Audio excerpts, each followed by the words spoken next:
How we doing today, folks? Welcome to season 5 of Just Convos. Today, I have the pleasure of interviewing the great Ming, who first started out as the lazy landlady, who has turned it up now to the lazy money circle.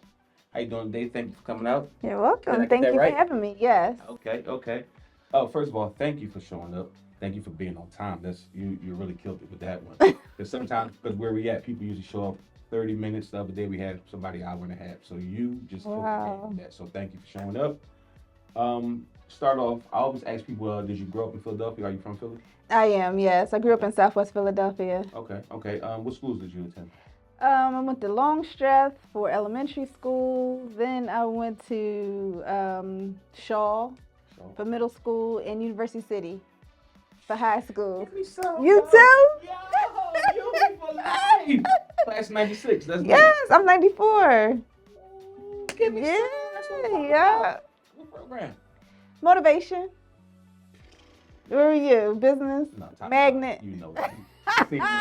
You see it. Hey yo, it's crazy. Yo, that's crazy, man. My brother, all his friends with the boat Dean at the top of the line, but there's so Oh, many uni people out here. yeah. I know some people with the Yeah, Bodine. you probably like the fourth or fifth person I've seen in uni. That's crazy. You They don't got closed it down. That was a beautiful building. knocked it down. It killed me. Yes. It killed me when it got knocked down. My first season of this pod, we actually went down there and showed where they knocked down the building. And yeah, that was a hell of a time Yeah, in it my was life. beautiful. I loved the Time in my inside. life. Wow, damn, this alumni for life. That's what I'm talking about. Yes. Yeah, oh man, I'm so happy now. See that? See that? Y'all got me here. See, that's why I don't ask before. Then once I find out, I'm like, okay, Yeah. okay. It's very good. So once you left uni, what did you do as far as post I went education? straight to Westchester University Okay. and I stayed there for a year. Then I transferred to Temple and I graduated from Temple with a social work degree. And the fucking college graduate, going places here. I'm loving this. I'm loving this. All right. So And once you got into social working, and then did you I see at some point you got into real estate. yes, but not right away. Right after I graduated from Temple, um, I went to grad school, University of Penn. Top of the line. And I stayed there for a year because I realized I didn't want to pursue a graduate degree because I had no interest in being a social worker. So I wanted to, that's when I started getting a fever for real estate because my aunt, I watched her throughout my whole childhood flip house, not flip, but she did buy and hold and some flips, but primarily buy and What hold. part of the city? South Philly. Oh shit. So she worked for PHA. That was her job, and she quit like really early. Um, like she retired early because of the real estate income. So I saw her buy ugly houses from the sheriff's sale, fix them up, rent them out, and she always had money, right? So she was like affluent. So I said, I want to be like that when I grow up. I always knew like working a 9 to 5 wasn't for me. Even as a teenager, I knew I wouldn't be able to do it for a long time. So I said, I have to find something. But I never knew what I wanted to do. I never felt like I had like a certain set of skills or even an interest or a hobby. But when I watched her do it for years growing up, I said, this is what I want to do. So she would take me to the sheriff's sales with her and I would watch her purchase houses. How old was you at your first sheriff's sale? Probably my early 20s, but I bought my first house when I was 25 from the sheriff's sale. In South Philly, or No, my first house was in down the bottom, 38th and right between Aspen and Brown. so you was 25. So let's say they got to be in 2000. 2002. Yep. So I had the bug. So then that You was still got that house now? I do. Yes. Yes. That thing caked up now. Yes. $6,000. 6,000. Right there. Damn. And it's 3-story, 5 When bedrooms. you bought it, everybody thought you was crazy. Oh my When goodness. you get that Everybody. that Yes. shooting people down there, you never go Yes. rent, gang banging. For Yep. life. Yeah. And the zoo right around the corner. Yeah. I got a couple down there. Yep. I understand. Mhm. Dang, that's so funny because I know what it was like. Actually, yeah, back then I didn't buy them on the surf, so I actually bought them off the block for them people, and $5,000 will get you right into the game. And now that's like one of the best zip codes. I think is it 04? Yep. Yeah, so I love 04. that. That's my Yeah. favorite zip code in the city. So 19104. It's funny we had a real estate episode on about last year sometimes 19143 has blown up crazy. Mm-hmm. 19104 is crazy. 3331 they on their way, but the 43 and 04 is gonna come right. It's gonna come right. I'm surprised. Like 4-3 made a comeback because I wouldn't expected that, but now, yeah, that's where I'm from. I'm from 4-3. But like I told you, 2002 when I purchased the house, I didn't move in right away though because it needed a lot of work. Yeah, $6,000 definitely needed a lot of work. Yeah. Sure it did. Um, So you had a piecemeal it, put it together piece by piece, and you know what's crazy? Like that is a lost art at this point. Meaning that there's nowhere you're gonna go find a $6,000 house now. The $6,000 house now is more like 25 to 50,000 now. yeah. And if it's the cheaper it is, the worse it is. So it's crazy because I have a niece now who's 20, 24, and I'm trying to steer her in the same direction. Mm-hmm. And she getting on my goddamn nerves. But every day she changes it up on me. Yeah. Because I mean I'm telling her like, listen, wherever you buy now, this is not gonna be your last house. Mm-hmm. Just buy. Exactly. Even if I said for now, you don't even have to stay there. You can stay in one of the apartments. Mm-hmm. But just get in the game now because when you get in younger, when you get in, it's cheaper. Mm-hmm. Because every 10 years, I remember when I was paying $5,000 and $6,000 for a house with $10,000. The older people were like, man, you fucking up the game. Yeah. Why you coming up here with that? You spending too much. And I used to tell them like, shit, I think this is great. Yeah. Because at the time I was getting appraised values, and the fact that when I'm buying, I'm like, oh no, this is great. Yeah. So they thought I messed up the game. So now I'm on their side. Mm-hmm. So now I feel like all the people from the pandemic and before, I'm like, I'm up the game. Like the game is horrible now. Like to Yeah. me, it's hard for me. Like now when I'm buying houses, it's almost like I'm in Marshalls. Exactly. Looking for the best sax, Yeah, the best sax item ever. Yeah. So I'm not. I hate to go buy things off the menu. Mm. If I'm buying off the menu, I'm subject to whatever BS you think I don't know. Yeah. And I'm kind of young. I got in the game probably 2000, 2001. Same time. Yeah, really, same time as you. Yeah, but Yeah. you know, when I got in the game, I flew in the game. I took a lot of hits on my head, so I learned about hard money the hard way. Mm-hmm. I learned that you can't your first house. I learned you had to buy a house with a cashier's check. So if you imagine when I come to go buy a house, I come to the house. I come to the closing with $10,000 cash. Like Yeah. I put on the table. The lady was like, "What the fuck is wrong with you?" I Yeah. was like, "Miss, I'm buying So a where house." were you getting it from? Did you ever go to share sale? No. So this is what happened. I'm young. Well, I was young at the time. I was like 20. Yeah, because you 2 years yeah. younger than me. Yeah, Mhm. 3. I started school a little early. I'm kind of like a whiz kid sometimes, that I'm retarded other times. I'm like super retarded and super smart. So, Oh. somewhere between the two, right? So what happened was my friend mom was she used to take pictures out. She was an appraiser. She would take pictures of the house, and my friend would come tell me this. We'd be on the corner talking shit, and they like. I used to always be listening to what people were saying, and I'd be listening. I'm like, damn, that's that house shit. So only thing I really knew about real estate back in the day, my mom and dad was together, and my dad had started buying all of us houses while we were young. Uh-huh. So we would have had a house apiece when we got to be 18. Okay. Well, unfortunately, my mom and dad had a very bad breakup, so everything we had, we lost. All the extras we lost. Yeah. They was able to keep their residence, but the actual things that he was buying to put us in place, we lost. So I'm like the one, you know, this is the one child that sit up under the dad. I used to always be up under my dad because I was always in trouble.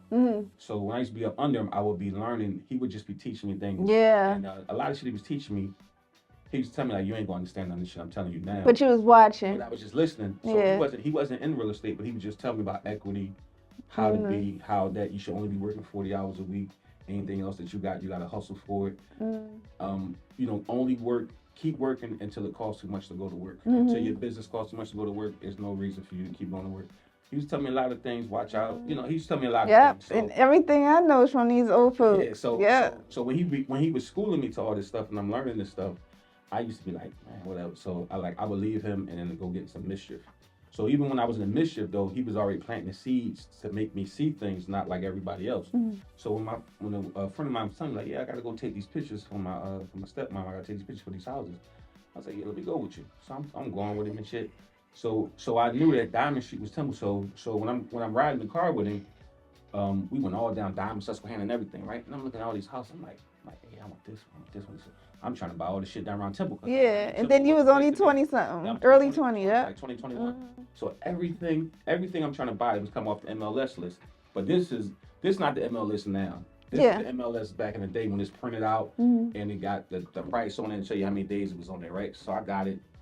And every time I tried to get a house around Temple, that shit was gone. But I kind of felt at some point, I was like, man, I think they using me to look at these houses because I would go to like 150 houses just because I ain't had shit to do. I was kind of like in the street, so Yeah.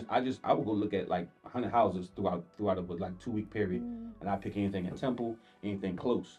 So my first purchase was a this is the worst fucking deal I ever did in my life, but I'm glad I did it because you grow. I had a choice between 52nd and Styles and 17th and Jefferson. So at the time, the contract I was working on, he was telling me like, yo, buy Styles Street because you can get in and out fast. He was like, you don't want to get now Jefferson. That John was rotted from the rooter to the tutor all the way down. He was like, don't go in there because you're gonna be in there, man. You're gonna wind up spending like 65, 75,000. And he said that's not even gonna guarantee you a fully fixed house. That's gonna guarantee you a couple. And I wasn't gonna live in none of these houses. I was just buying them and fix them up. And then back then we was trying to mess with the appraisal, so we would find out what's the appraised value before we bought the house, stuff like that. So we was always trying to stay under LTV, the loan to value. Yeah.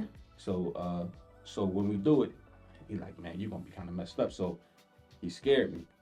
I took the safe route and did Style Street. Now Style Street now is worth 100,000 easy. And You still have it? yeah, I keep everything. The only things I don't have is I lost. So I kept the Style Street, right? But the Jefferson house now would be worth like $500,000. What in Jefferson? 17th and Jefferson. Right where the pillows was at. Yeah. Oh my God. Yeah. Wait, I sold a few things too. Oh my goodness. When I tell you, when I ride down the bottom, I sold a couple things down there throughout the years. When I tell you my stomach hurts. Yes. Like it does somersaults. Like I mean, I can't even do it. No exaggeration. Oh, yeah. When I'm around that area, I take different streets because I can't do it. If you ever talk on behalf of me and my family, I had a building on the 48th of Woodland, the corner, six one-bedroom apartments. It was on that corner forever. I lost that in 2012 because of brain surgery. When I drive past that building, I be ready to cry every time I look at it. Like that's how I feel when I ride up that Zoo Street. Yeah. What is it, 34th Street? Yeah, it's crazy because I can't. I want to say 2019, 2020. It was a deal to buy that. It's a whole block. If you look right before you get on the zoo, it's a whole block with a fence around it. It was a deal that this older black guy. I hate working with older black people. Just to let you know, like if they got the slick hair and they got the Oh back, man, I'm gonna hate them because they always come with that slick shit, and I be trying to tell them like, yo, like you ain't that slick, man. Like let's figure out like if you want to get a deal done, let's get a deal done. Because I don't care if it's $1 or $2 million. Any deal can be done. Like, but you can't come in here thinking you're gonna young boy me. Yes. You can't come in here thinking I'm the dummy. I'm not the dummy with the money. So I was trying to explain to them like, we could get this deal done, but y'all gotta y'all gotta let off some stuff. Like y'all being too greedy. Yeah. So we was trying to work on that, to do that deal. It was for the whole block. I wasn't buying it. I was trying to put the deal together. Okay. With everybody. Yeah. Finesse it in the middle. Get something out. Yeah. And the older black guy, man, he was a motherfucker, man. Like he was getting on my nerves. And he just made it so intangible. Just like, yo, throw the deal. Yeah. So, Yeah. So I hate sometimes dealing with like people when it comes to this. But I was still able to keep some stuff in 04. Just sold probably maybe 2 in that area. But that's why I try not to let go of anything. No more. I can't. Well, see, it gets funny. Like so when I had my brain surgery, my dad said some real shit to me. He was like, I was barely able to walk. He was like, man, what are you doing? I said, man, I'm trying to keep my 2 most valuable pieces. At the time, they both was worth like 1.something million a piece. Well, together. Multi-units. It was a six unit building, and it was a bar. And I was like, Dad, I'm like, Dad, I can't lose it. And what he told me is like, well, you're gonna lose everything you got trying to hold on to this 2 pieces. And he was like, you gotta treat this shit like chess. He said, you can lose the queen, but you can still fight. You can lose the rook or the bishop, but you can still fight. He said, you gotta lose these 2 pieces, man.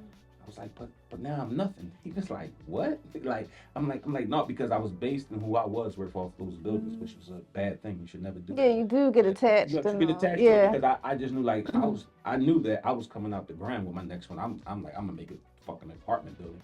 And it's crazy because sometimes when you're young, you're so ambitious, you don't know that the rules won't even allow you to do what you're trying to do. So when I drive through on Chester Avenue and I see that big ass apartment building they put up there, that same apartment building they put up there, me and a couple of people try to put together a deal. Yeah.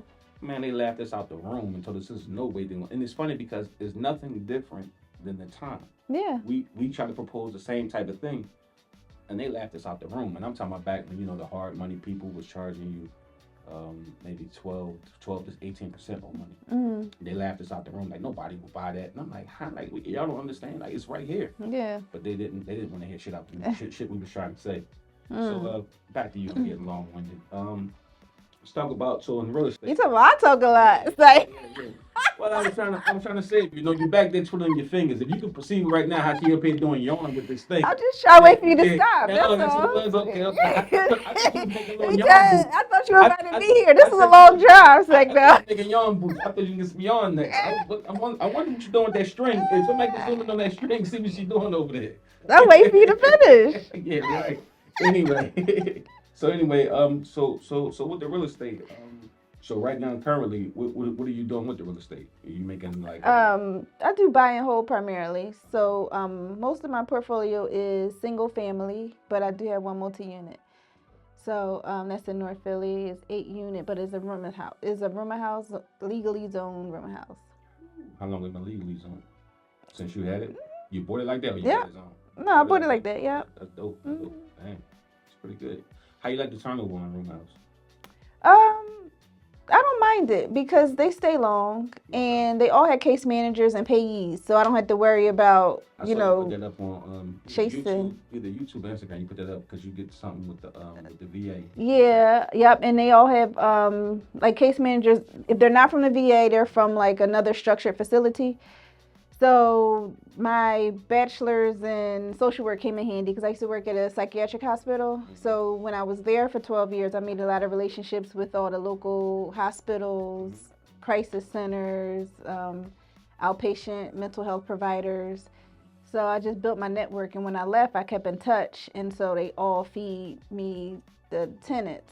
But the turnover is low, honestly, because they like it there. So do you get anybody to be like wilding out? Like I had it was a program on Spring Garden, Delaware Avenue Spring Garden. I forgot the name of it. Someone that building. Yeah, I know what you're talking about. Tenants from there. Yeah, me too. I had one from there. I actually had 2 people from when I come home from with my surgery. I had 2 people from there. Two good people. I had one to this day. The other person died. Is that CTT? I can't. Community treatment. Some shit like that. I'll be lying. CCT. If I say what it is, I'm lying because I don't remember. I had a lot of. At one point, they ran me a lot of people, but then at one point they started having people, man, that was trying to like set my building on fire and stuff. Oh wow, no. See, I have a criteria they have to meet before they come. Like I have a list of questions. Like, are they able to recognize danger? Meaning, can they work a stove? You know, will they let strangers in? Then I ask, are they high functioning? They have to be 100% independent and because it's not a staffed building. They have to be independent and able to live alone. So I asked all those questions first. Okay. Because sometimes, you know, if you're working with like a new case manager, they might think that it's a personal care facility or something like that, a personal care home, which is not. So you and they pay for the whole time. And it ain't say I've been in some programs they pay like the first year, 2 years. Well, it depends because they're all in different programs. Like some might be from the VA, some might be from like Horizon House, some might be from PHMC. So they're different. Okay. So yeah, okay. But so, I won't let them come unless they have a case manager and a payee. Okay, and then how right now do you have like a waiting list for people to get into your place, or you don't even know? Do you store tenants? No. What do you mean store tenants though? You answered it too fast. No, I don't. I don't have a waiting list though. Yeah, so that's what I'm saying now because this is something I noticed now, right? You do have a system. When I seen it on YouTube, I seen your system. It seems like it's a pretty decent system, especially if they're not messing up your building. So I noticed a lot of people now that have properties that can't get people in, and some people that had the properties just be like, man, you know what? I let my shit sit empty. Oh no! Before I do it. No. I'm not saying you. I know. What I'm saying is a lot of people like that. What I'm saying is that you probably could help out people who have that type of mindset because they've been burnt so much. See, like when you said, you said like if they got to pay the person, you don't even have to worry about doing the evictions. It's almost like you can call that person like, yo, come and get them. So what I'm saying is that it's probably people who would need those type of resources where you could probably help them for a fee or nonprofit. I'm just saying that because if you have such a good system, I know it's probably more people that need rooms than people that actually have access to them. That's true. And I got into the rooming industry like by accident because years ago I used to have a friend who always did rooming houses, and I thought he was crazy because he would tell me these stories. It's a high turnover. Yes, it's like a whole different population, a whole different world. And he would tell me these stories about like somebody didn't pay, so he went over there, took the window out, and took the door off the hinges, put on his truck until they pay him, and it was just like a mess. Like they used to argue, between each other. Not him, but the tenants, would disagree. And I would say, "Oh man, you are crazy. You crazy. I don't see why you want to deal with that population. That's a headache."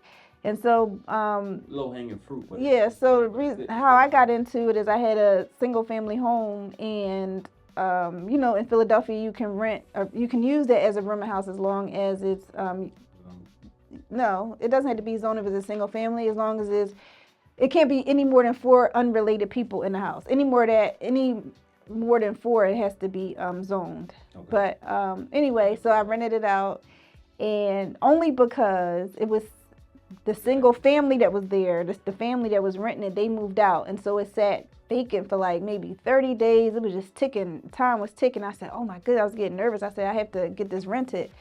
So I called him up and I was like, "Tell me what to do, what I had to do, because I got to get this rented." So after, so I built that up, the 3 bedrooms, and then I just was like, "Oh my God, there's so much money here." You know what I mean? So no, because the bill. It was what's if you don't mind me asking, just give me a borderline, like what a room house prices up? Well, it depends on the amenities and the size of the room, but at Broad Street, probably like $675 is what I charge per.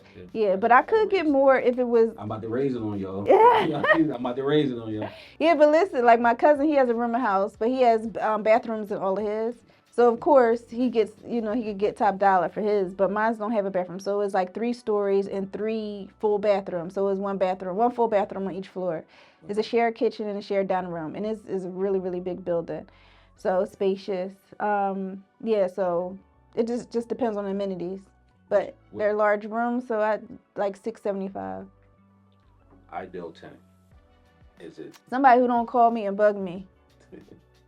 But now, I hate my ideal tenant is a man. Men know how to change light bulbs. They not they don't even call me. I just hate women with them kids, man. Them fucking kids is like they man. They don't care. Like coming to joint crayon everywhere. And I gotta remember when I was a kid, and I was like, well, I get it, but like, come on, man. This the second time we crayoning. Like y'all gotta stop with this crayoning. You know what I mean? Between the crayons. Little Bam Bam took the baseball back to the mailbox, and then nobody want to pay for this. And I'm like, well, listen. It ain't do it by itself. Yeah. And little Tata just said, man, the boo-boo did it. So, like, it'd be a lot. And then, like, the one thing I really hate is when the woman by herself, man, she's an amazing tenant. But once I see Jerome pull up with the do-rag and the wave. And he be having all this stuff to say, right? Not just so much to say. Now, all of a sudden, she start off with $25 short, $50 short. Now, here we go with the hat. I don't have no patience for them. Because, I might. No, I don't have patience for no lady to have somebody laying up with them and you still short. Like, that's something wrong.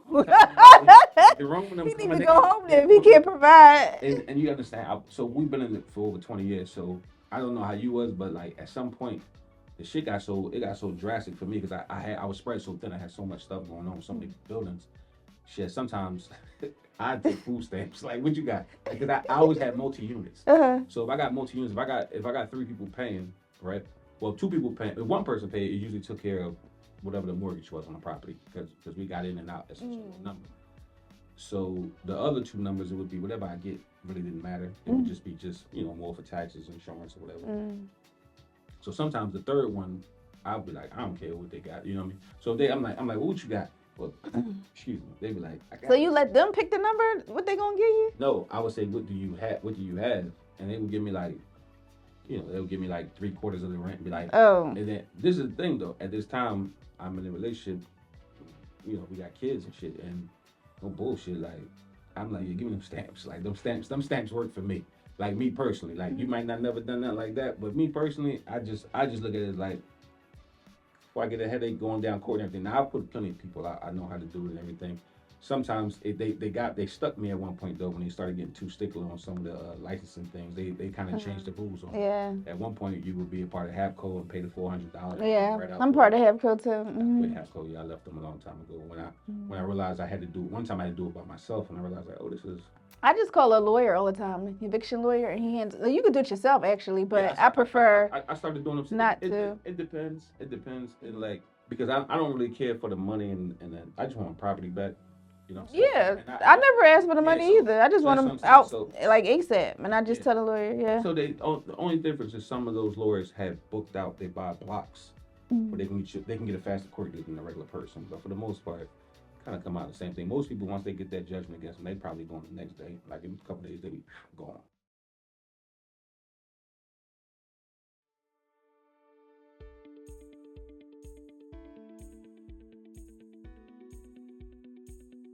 Pioneer Elite Care is committed to treating each individual with dignity and respect.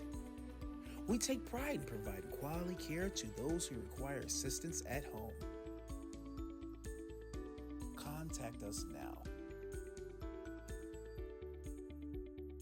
Excellence is our standard. Excellence is the rule. Never the exception. PioneerEliteCare.com.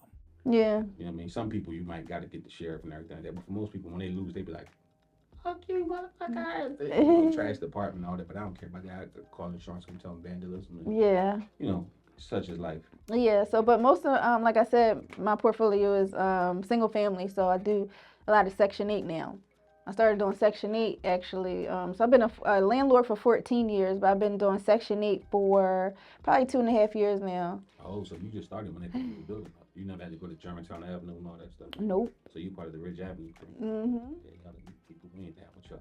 Yeah. Yeah, we not down with y'all. Yeah, I'm new. Yeah, you gotta be from the Germantown Avenue. Yeah, you know, I've been certified as a Section 8 landlord since 2011 or something like that, but I just never. You did go to Germantown. You had to go to Germantown Avenue. For that, yeah, but for the certification, but I just had it for all these years and never was, never took a Section 8 tenant because. You love that direct deposit? Yeah, because the reason I never did it before is because I was like, oh, my tenants are good, they pay on time, which they always do. But I said, let me try Section 8. It hit different, like you said. Even though I had good tenants and they pay on time, but it's still nothing like 7 o'clock in the morning, like every first of the month. You know what I'm saying? Like a check, you be like, damn. Yes. Yeah. I like that. I like that part too. Yes. It's all in the. But they are paying in my butt though. Sometimes I had an inspection today. Initial inspection, I failed. So. How bad you feel? Like that? Not bad. Some. Like I'll be back tomorrow, Phil, or I gotta go get some people, and then I gotta fix some things. No, it's gonna be fixed today. Okay. Yep.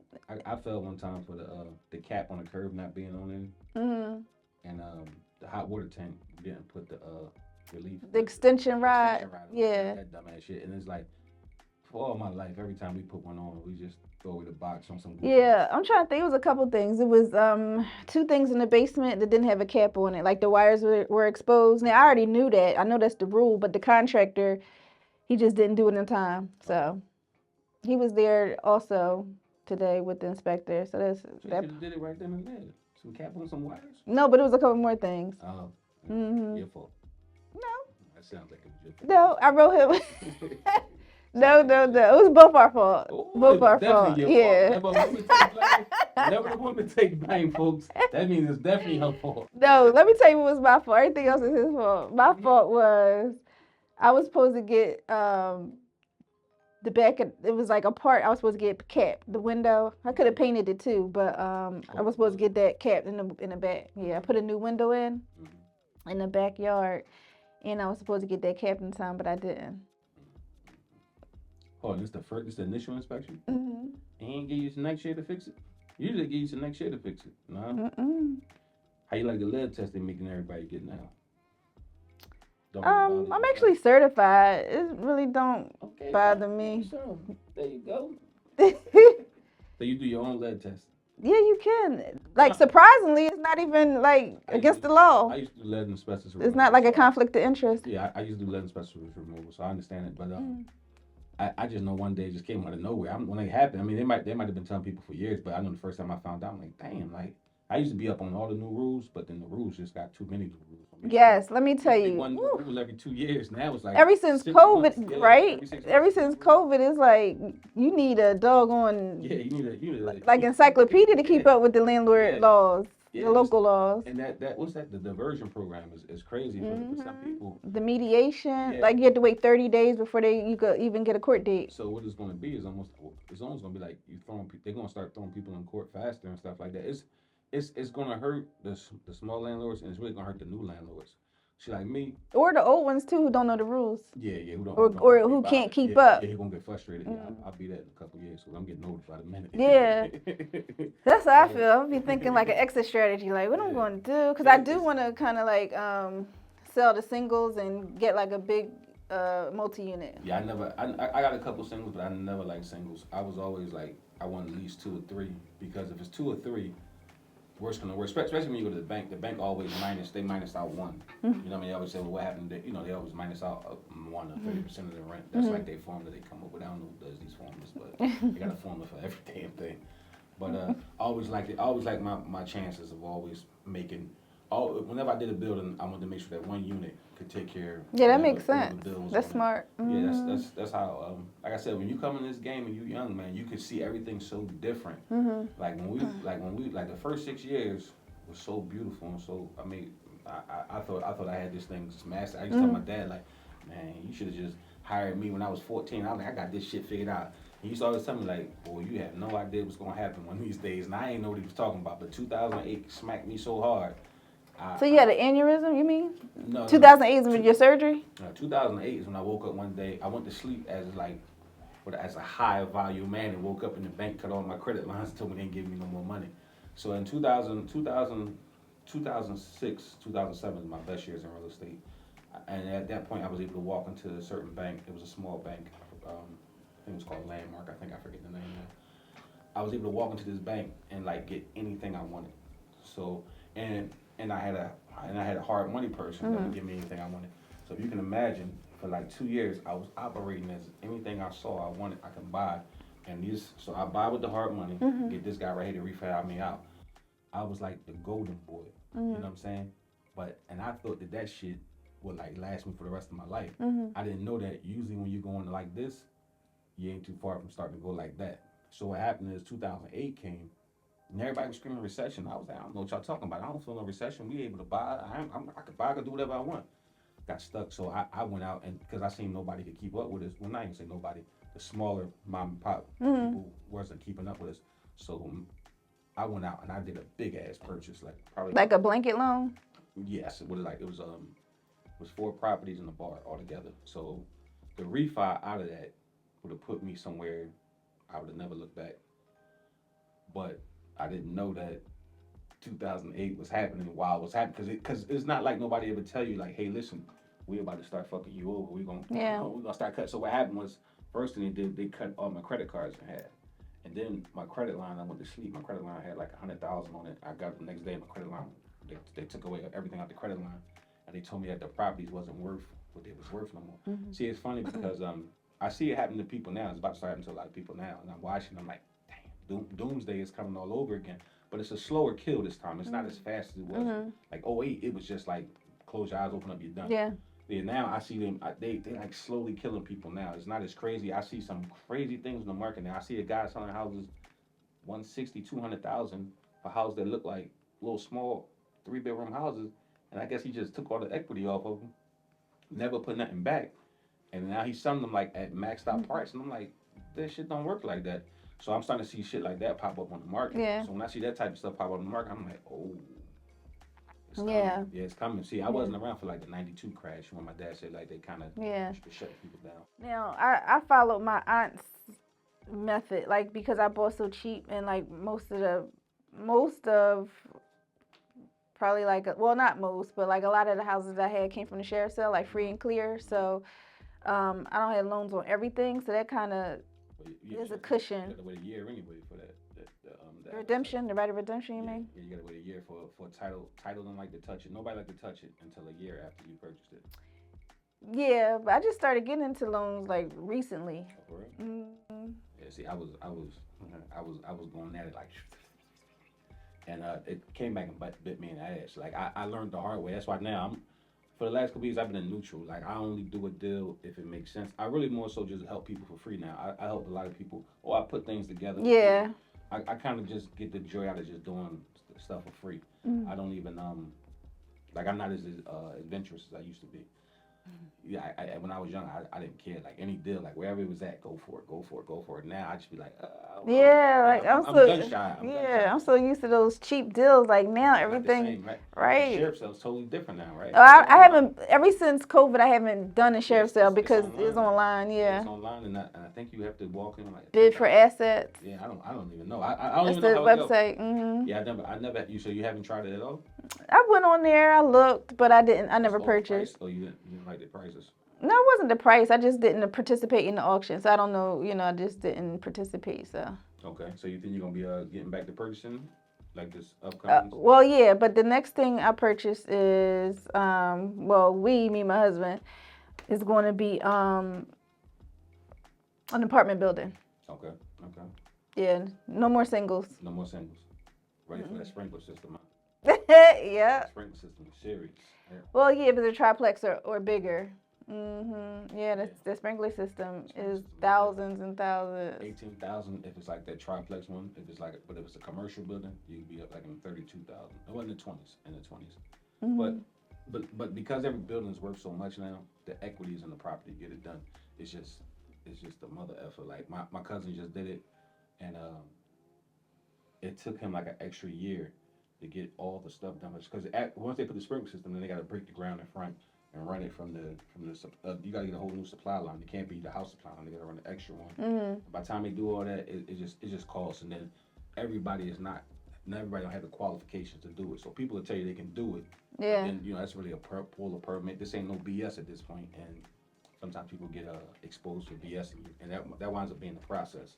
And usually we keep somebody who can do almost everything, like even pull the permits and stuff, but we don't have a sprinkler person on deck, so that's a real cost now. Yeah. So it's just, I'm not saying don't do it. It's just so you use an expediter?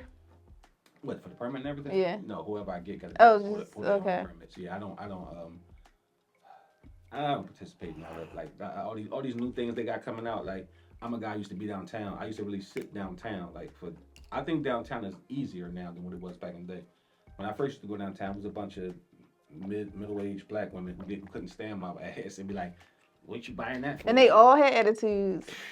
I don't know where they come from. Down there, like back in the day, that thing used to be crazy for me. But now, at least I think they got more information now. But every time they see me, they be like, "Here you come with all these problems. Like, what you want?" Yeah. Like, that's the first thing they say when they see me. And back in the day, they didn't have Eclipse, right? Yeah, no, because it was after COVID to me. Yeah. Maybe before, but I don't know. Probably before. Yeah, it was before, but not beginning when we started. Yeah. Because I used to go down a municipal building all the time in person, but now they have Eclipse. I'm like, good. Now I can just do.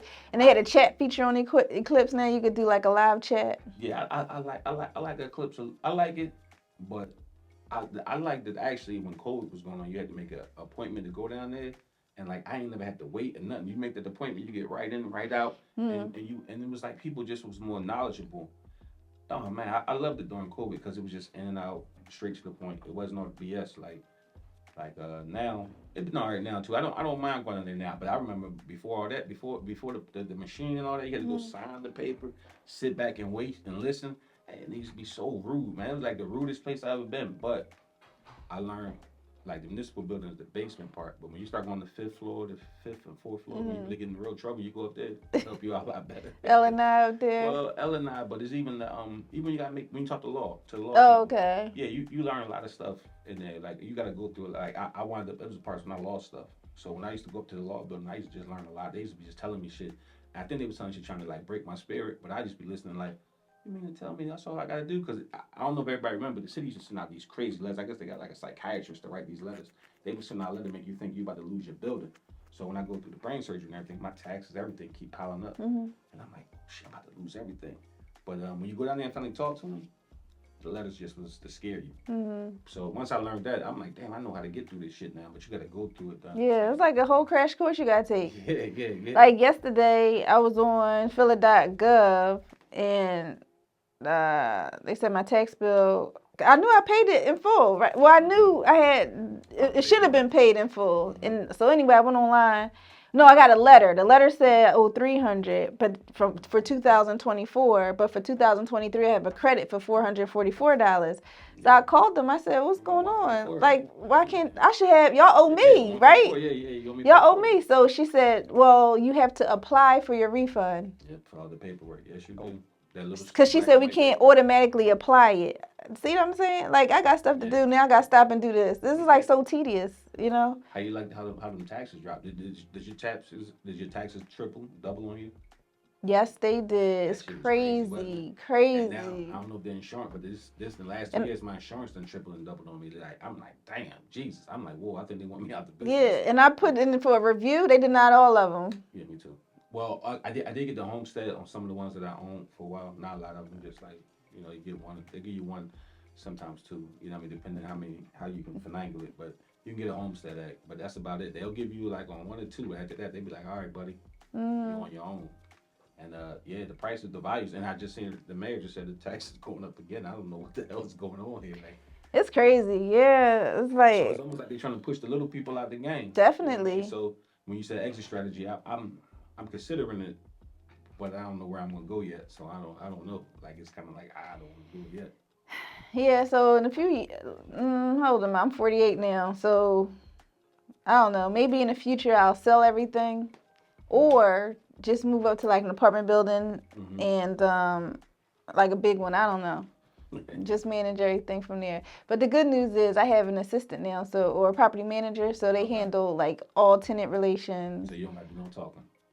Nothing. And now like, that gives you time to focus on my lazy money circle. Lazy money circle. Yes. Yes. Well, no, it's more work because it's more work? Yeah, lazy money circle is a whole new business. Okay. So it's just separate from real estate. So so it has nothing to do with real estate. No, Lazy Money Circle is a membership that I'm starting for women, aspiring and new women who want to start businesses but have like fear around like digital businesses or social media posting, people like me. So I want to, but I am fascinated and obsessed with business and wealth building and learning about stuff like that. So that's why I started Lazy Money Circle. So that's totally separate from my real estate. Okay. So all you do. So right now you just do real estate in the Lazy Money Circle. Or you do other stuff too. Well, I'm a author. Okay. 3-time children author. I was gonna say 3-time Nobel Peace Prize. I'm about to say, damn, we got you for free.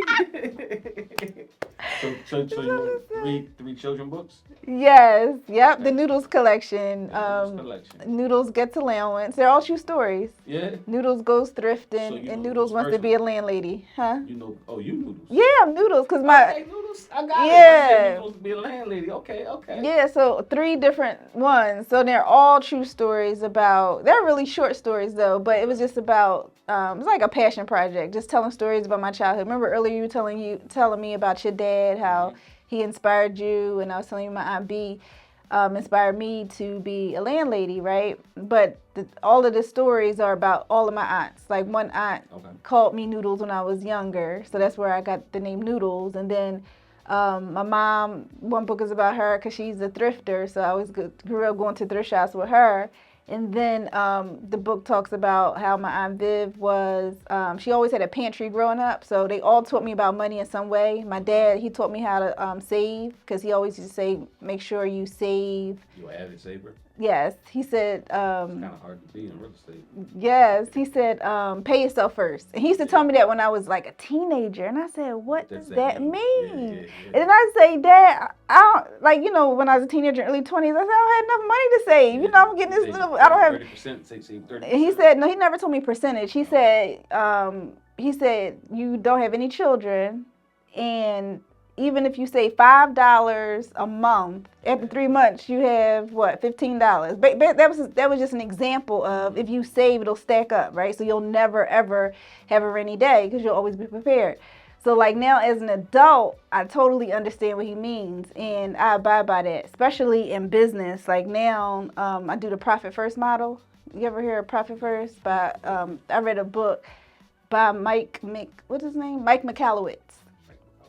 and it's called Profit First. So it teaches entrepreneurs how to save their money every time they get paid. So all the income that you get, make sure you save at least, well, you could do any percentage you want, but depending on like the health of your business, and that's how you really get to see like how healthy your business is, depending on if you're able to save. But he says no matter what you make, even if it's like a little bit, like a startup business, you should still save a portion, like even if it's 1%. So I try to save way more than that per month. But it's still buckets that you have to put the money in. So it's like the tax bucket, the profit bucket, and the reserves. Pay a lot in taxes. Yeah, I put like at least 20% a month in taxes. Like I don't pay a lot. Like this year I had to pay zero. I was about to say, I mean, I got you. Because all my expenses. Yeah, Yeah, but I put it aside Yeah, for just in case. I put mine to the side, but it's like a cold day in hell before they get it. Because it's always going to be like. But I put it away just in case. Okay. But it's just like muscle memory. It's like you building a habit. Yeah, it's hard. I'm a horrible saver. I'm used to getting like either big chunks or losing big chunks. So I'm a wild man. I'm like jump out the plane with the parachute. Well, my personality is I'm a risk taker too. Like investors and business people, like we have that bug, but I just feel more safe and secure if I have some kind of savings. But the difference between me is like I don't. So I went like I worked the job probably from 19 years old to 24, 22. And then from 22 to 32, I didn't work a job. But now I work a job now. So through working a job now, I have gotten to like the 401ks, I mean not the 401ks, the IRAs and shit like that. And only reason why I did it is because like nobody could ever really break down stock to me when I was younger, right? So when I look back at some of those Me either. Yeah, I get it now though. Yeah, I got it. Let me tell you when I started learning more about stock. During COVID. 2017 for me, right before COVID. So 2017. Yeah, my husband, he had to break it down for me and show me because I was like, it was like Chinese to me. Yeah, because real estate is tangible. You can feel it. Now I understand it, yeah. The funniest thing I ever heard was somebody say, you don't understand that, you can't feel. I said, yeah. He said, well, you can't feel air, but without it, you're going to die. And I was like, motherfucker. Somebody give me one of those slick saying. Give me with a slick saying, I'd be like, so then that's going to challenge me. But what really happened, I got boxed out of real estate because of my I was brash and I was arrogant. So when I fell and I couldn't get back in the game, I had to partner with people people I didn't want to do business with, but I thought I could be smart enough to figure out how to do the deals. Well, that happened. I took some big losses. So while taking my losses, I'm laying on the floor one day and I'm looking at all these Nike boxes and I'm like, I got all these fucking sneakers in here. I don't want a piece of fucking stock in this thing. So I started studying like Warren Buffett and shit. But even though I'm studying Warren Buffett, I don't get. Now I was investing in the 401k through my old job. I just didn't understand it, but I still, So what happened was it was this black guy named Curtis Wall Street. He just came home from prison, but while in prison, not the trapper. No, you talking about the other guy. I know him too. The one you talk about, yeah. The one from New Orleans. But I know you talking about. Well, he just come home from jail now. But in 2015, he did an interview with Sway in the Morning, and the way he explained stocks to me, and the way I remember what my dad told me when I was young. I was like, oh shit! And it was the first. And then at this time, you could see stocks on your phone. You could see them on the computer. Back in the day, you had to look at a fucking piece of. You had to get the Enquirer and go down each thing and try to find. Oh my god! I was like, when my dad, I was like, nah, dog, I ain't got time for that. So I never really used to pay attention. Fast forward, when the technology caught up to where I can understand it, I started getting. I was like, oh, okay. So from there, I started getting into investing. Then I went stocks first, then I went IRA, things like that. But I started to do that because I started to see how entrepreneurs, the older you get, I started seeing those guys who didn't have no medical. I started seeing those guys who had to get their foot cut off, and now they you start going through these things, and now you got to start losing these buildings because you don't have the correct landing pad for yourself. So that's what made me stay at work, and that's what also made me to kind of calm down on my all money in, no money out. Like I had to calm down on all that, and it kind of taught me better to be more of a saver. So I just started learning how to save 34 years old. That's when I first started saving. Before then, I used to think like. Let me tell you, read the book Profit First. It'll change your whole mindset. And I'm telling you, and I just started doing maybe about 4 years ago. Because before that, I used to say to myself, "Oh, I'm an entrepreneur. I got stuff to do with the money. You know, like you want to reinvest it, or you have repairs and stuff like that. But you deserve to get paid, right? It's not charity work. So I'm so used to not. I was so used not to get. no, I pay myself before I pay a bill. Like that's how serious it is. Like, and don't get me wrong, I still pay all my bills, but I pay myself as if I'm a bill because you deserve it. I mean, now I set it up where it do. Like the money for my future just comes automatically out. Yeah. So but I didn't like the way because I used to go all in and get it all back. So it used to come so crazy. I never thought that it would ever stop. Like, so I got like I had an unreal sense of reality. Like the way I saw it, you know, my reality was jaded, and I actually because it was so easy for me, I didn't even have compassion for people who didn't have houses and stuff when I was younger. When I was 22, when I was 20 years old, I'm like, well, 22, I was like, you don't have a house, you just dumb, you just want to be that way. And then the people I used to argue with, my peers that had the cars and stuff, I was like, y'all got cars. I said, but I can't walk around these houses in my pocket, but I was smoking them. Like I was smoking them on net worth. So I was just always into like that stuff. But me too. I kind of played myself though. Like if I could go back in time, if I could have paid myself and bought in the stock back into the early 2000s, shit, I'd be so up right now. But it's okay. You live and you learn. And I get frustrated because I try to tell the younger people under me, but I got to remember how I was receiving information when I was the age, and I'd be like, yeah, you don't want to hear this shit. So I just back up off of and shit like that. So with the lazy money circle, what is your exactly what's the goal for that? What's the goal for that like, in the next 5 years? The lazy money circle. Oh man, I want to grow it, and I want people just to build confidence around building businesses. Because I know a lot of women, whether like in my direct circle or the people I see, like we are good with the operations part, but not good with marketing. So getting into the marketplace and monetizing our gifts. So my vision is to see everybody monetize their gifts, or you know, just show their gifts to the world. Okay. In the books, you got any more books coming out? No, I don't. No, I'm done. Yes, I'm what done. About Noodles go to University City? Come on, we gotta come on. I know that's right. Yes, City. I got my heartfelt, stories out. Come on, had Noodles sit out there outside where they put the new apartment building crying because they put come on, you can get Noodles in University City. Come on now. Noodles is rich, honey. Oh, say it ain't so, bro. Say it ain't so. Noodles done bought apartment buildings by now. Okay. I feel you, player. Collaboration. How do you feel about collaboration? Was it easy to collaborate with people when you came in this business so young? You mean like partners with Just partner with people, or just to have partners that would respect your opinion? Actually, I never had a partner in real estate. Okay, never. Mm-mm. And the people that would fix your places up, they would be like your relatives or people you would just get referred to. Your aunt would refer to you or something? Yeah, just like word of mouth. The whole system, and she just let you just run off her system. No, we were totally separate. I just watched her. No, what I'm saying is that, so she was like, look, like, so you went to the sheriff's cell with her, right? Yes, and she told me. So she was probably like, hey, get that, don't get that type thing? Yeah, so my first house I was telling you about on 38th Street. She's trying to steal all the props. Like, no. She know I give her props. I wrote the book about her. I heard you just try to steal auntie props. So go ahead. No, listen, so I was 25 at the sheriff's cell, 38th and Market, and I went with her. So what happened was I told her, I was in grad school actually, and I got a refund check. And the refund check was like $7,000. So I called her. That was after my first semester, right? You know they give you refund checks or whatever, something like that. I ain't been in school so long. You stole the money. Yep, and I knew I didn't want to be a social worker. I said I want to be a landlord. Do this. Yes, I said I want to buy one of these houses. So anyway, I called her and I said I got $7,000. I said I want to go with you next time you go to the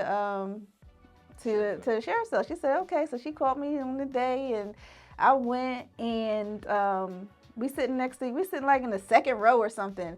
And they said the name of the street, and she was like, stand up and bid. I was like, no, you do it. I was nervous. And she was like, no, you do it. Did you know you wanted that one, or she was telling you that? I didn't know nothing about it. She didn't even see it. Well, you can't go inside, but she just said she knew the area. So she said, no, you do it. So we all, button arms, and she said, no, you do it. So I stood up and I did it.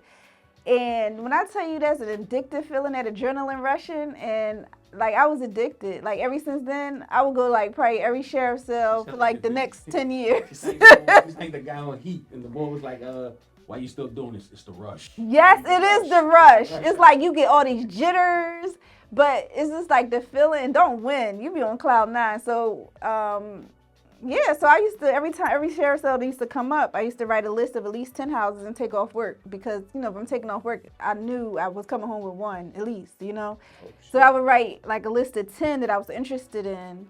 And my goal was to get at least one. Of course, I didn't get one every time, but I just wanted like a higher probability. So I would just bid on multiple ones until I got one. But so that's how I went. So because she taught me to be assertive and stand up and bid, I was hooked. It's just this is crazy. It's like a feeling of adrenaline you can't explain. It's just crazy. It's like it's still a nervous feeling, but it's a good feeling. Okay. You're addicted to the streets. Yeah. In fact, she sounded like the boy from Paid in Full. The lights when they called my name. Like whether you win or not, it's still the adrenaline. In the sheriff's cell. You said how much? What's the most you ever paid for a apartment sheriff? The most I ever paid was $18,000 for a triplex. Okay. And what part of the city was it in? 04, and that's one that I sold after that. And 1904? yep. And I paid 18. Let me tell you, at the time, I forgot what year it was. It was like years ago, but at the time, I thought 18,000 was a lot. You did. And it was like a triplex, right? How much is that building worth now? I don't know, a couple $100,000, right? So let me tell you. So at the time, 18,000. You sold it for like an 80 ball or something? No, like 60, 66. You did a quick flip. Yep. You didn't even do nothing to it. Nope. So when I bought it at the time, I was in my like a mini drug dealer. So listen. I got you. So at the time when I bought it and I left, like after I bid on, I said, "Dang, I'm 18," because I was used to getting houses for like 6,000, 8,000, 10. So when I did 18 that day, I said, "Dang," because you get all in your emotions and adrenaline be rushing, and you just be yelling out numbers. So I said, "Damn, Ming, 18,000." It's a triplex though, but this was years ago before. You can't even buy a triplex, man. So make a long story short, I was like, I thought I overspent. Now looking back, I'm sick. Same thing happened. It was a full gut, but still, that zip code, you can't get nothing no more. Same thing happened to us in 19140. We had a guy put it wasn't. We didn't buy them like you. We bought our houses in the street, so usually when you buy a house, you're on a block. Somebody else coming, you're buying houses, and then we get them cheap as hell, right? So it was a guy. He saw us doing the window. He saw us working on the house. He was like, "Hey, I got a crib for y'all." And it was a triplex on 15th and there. He told us 30,000. No, he told us 50,000. I'm sorry, he told us 50,000. So I'm like, fuck it. So me and my partner looked at it. I'm like, well, shit. We can get out of here. We get out of here in 25,000. So we run the numbers already worth 100,000. Everybody around there laughed at us when we bought this building for 50,000. Once it hit the thing, everybody got paid 50,000 for that building. But the part that pissed me off is that when we in there and they giving out the checks and shit, I see that the lady only got 25,000, and the person that brought it to us got 25,000 just for bringing it to us. I was so heated, like I wanted to cut him. Like I was looking at him across the table, like. But I had to remember that this is the game. So the best part about the game is that the boy, he had no character. He was a slimy. He was slimy little motherfucker, right? His name was Daryl. I forget his last name. Daryl something. So he burnt the guy that introduced us together. So when he burns that guy that introduced us together, that guy is mad because he's supposed to get 5,000 off that 25,000, and he know the guy got it because he asked me like, "Reef, what happened?" I said, "Gave him motherfucker the money." He was like, "He got the money." I'm like, "Yeah, he got it." So now he's steaming, and we developed a relation with it because he was like the roofer of the neighborhood. So we let him do the roof of the building we just bought. Right doing the roof, he said, "Man, listen, this is some real shit. The building on 48th Street." He was like, "Hey man, y'all about to buy that building off him, right?" I was like, "Yeah, we can do the deal." He was like, "I know the guy personally. We can cut him out as long as y'all promise to give me my money." I was like, "Got your money. I don't do that shit." Yeah. So him get me for that 25,000. We was willing to pay 100 and something. We was for that. It was a 6-unit, 1-bedroom apartments. We was going to pay up to 150 for the building, as is, no matter what was wrong with it. But by him being greedy and stealing that 25,000, the guy gave us the building straight up 30,000. Wow. Wow. Yeah, I love God. Oh my I love goodness. that. And we gave that boy, and the boy said just give me $10,000. So for $40,000, we was able to get a $250,000 bill. Oh my goodness. Yeah. And what year was that? 2008. I was a rock star. 2007, rock star at that point. You couldn't tell us nothing, man. We was top of the food chain, and at that point, I mean, the bills started coming in. Man, we had the Russians on this. Like, it was to the point, man. We was like anything that came in, we was. Oh, man, Yeah, it you was amazing. you was advanced. Because Yeah. in 2007, I just had that one. No, The we was- one. we was Yep, rocking because I and bought rolling. my first house in 2002, I told you. But I didn't buy the second one until 2010. Then after 2010, that's when it was doing the whole bunch. Yeah. So we was rocking and rolling. I just went full. I went all the way in, and I wasn't looking back. I just didn't know what was ahead of me. I didn't know, like, all it means is that I just the first one to run into the wall and crack his head wide open. That's all it means. Like, cause I didn't have no guidance. It was no guidance, and it's a lot of greed. It gets crazy. Like, even some things I can't talk about on camera, but it got crazy. Like, it got crazy where I just started like, the bigger you get up in money, the less character comes into the room. So the more money that starts to go out, like, so once you start getting there with a 300, 400,000 million, you start seeing, like, people don't, like, for one, ain't a lot of racism when you get in these rooms, because they don't like your black ass anyway. And then when you look around, ain't nothing but old white people, and they motherfuckers, man, they like, you know. And then when I'm in there talking to them the way I'm talking to them, they like, Sharif, who do you think you are? I'm like, no. That because what happened, I mean, things that get messed up on titles and stuff like that, and I go in there and I cuss them out because they they try to pick your title person. So I go in there, I cuss out the title people. Man. Yeah, but they can't buy. But you like, if you buying it, you have a right to pick your own title. You get your own title person, right? But then you get your own title person, and then there's still little dumb things that start going on. So I'm like, all right, look, I'm gonna use your title person, right? But if anything come wrong on this joint, it's on y'all. If something go wrong, and I'm like, no, y'all gotta pay that. I'm not paying that. Yeah. No. I'm like, no. I'm like, look. That makes sense. I did this title less than 6 months. Because again, I would get the hard money purchase, take it right back to the bank, give it back. It was going so crazy. Like I'm telling you, it was loving me. It was loving me. But yeah, when the money stopped, bro, don't nobody love me. Like they were just adoring but me. you can still get it. Loans don't never go out of style. Yeah, but it was. They'll still give it. Yeah. I mean, like I'd rather have 10. I rather train 10 young people under me to be how I was, and I'm not talking about paying. I'd rather have 10 more. Because what happened was when the ship go down, the Titanic sink. Everybody else just a passenger. I couldn't jump on nobody else's boat. I was going straight down. So I don't even want to go back into the business like that. You know, I came like it was all me. I had brothers and sisters with me. I had a contractor that was very diligent with me. I was lucky. Like I was lucky that I had a plan and I knew this shit. Like for a couple years, I ate oodles and noodles every day. Like, you know what I mean? I played broke. That's how I was. Yeah, I played the broke game because I knew, like, this is where I want to go. Yep, And delayed gratification. And once I got there, it was like I was having too much fun. And that's how it used to be at work. Because I used to have a W-2, but I left that W-2 in 2018 so I could be a full-time landlord. Because I was just, I couldn't do both. It was like, because had a full-time job, then after work I would have to go tend to the rental some kind of way, you know. And I said, you know what, I got to just pick one. And I just picked the one that I wanted. The one, you know, that I was passionate about, the one. And guess what? At the time, my real estate way exceeded my paycheck. So I was like, it's time to go. Good shit. You are the greatest. Well, anything else you want to tell the people before we wrap this up? Well, follow me on Lazy Money Circle on Instagram and hello@lazymoneycircle.com if you want to reach me and email me. And that's it. Sure. Nothing else. Buy Noodles Wants to Be a Landlady. There we go. Come on Amazon. Noodles going to University City on Amazon 2030.